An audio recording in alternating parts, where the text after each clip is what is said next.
When I was working, I was in a high-stress position, and it was a very sedentary position that I had. I've sat in front of a computer for basically 35 years. My A1C levels were high, and my physician told me that I needed to reduce my A1C level, otherwise I was on the track for developing type 2 diabetes.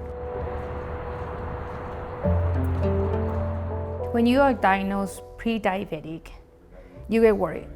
Based on the research, they found that preventing and modifying a little bit of the behaviors they have on the stage of pre-diabetes, they can prevent to get there. Things like improving their, eating healthier, having more physical activities, having more vegetables. The program is for people who are in risk of developing diabetes type 2. We don't give a diet. We talk in general, it's just general nutrition education. In the way of physical activities, we don't also give the training that they need to do. We just tell them how they can start moving more. And the connection between one and the other, knowing that there's a lot of persons who are in the same situation you are, builds that also, the trust, builds the motivation.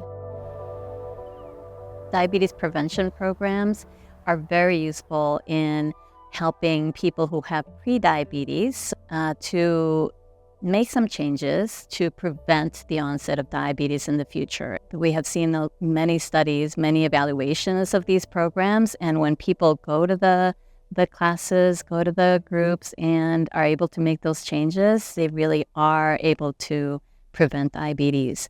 The limitation is that not everybody has access to these programs, and this leaves some people out.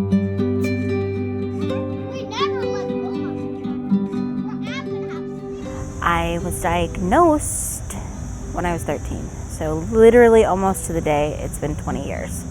My mom was actually diagnosed a couple of months before I was. When my mother was diagnosed, she had an A1C of 12.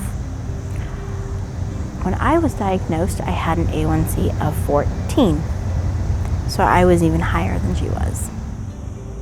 We were all kind of taught this, that, we need to work, we need to take care, we need to do all of this. And just seeing various family members that have done that, they all died before they were 70.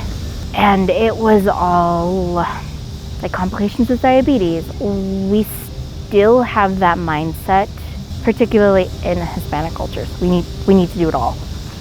And it just doesn't work.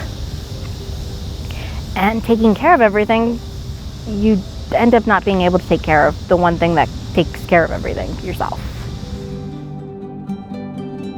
We really think about this disease a lot of times as being the fault of the person who has it, but we know that there's a lot of factors that go into having diabetes.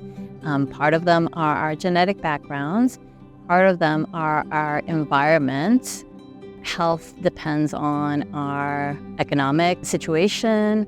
It depends on our education. It depends on the neighborhood that we live in. And for all of those things, which we consider social determinants of health, all of those things we see have more of an effect on people who are from minority communities. I used to have a teacher that said, do not use diabetic.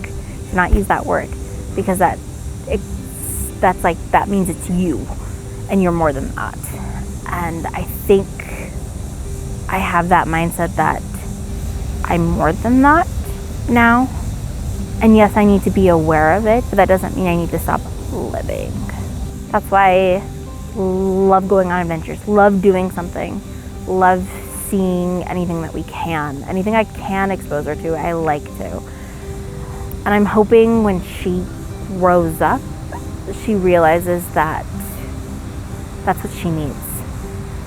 And it's not just for her weight, it's for her.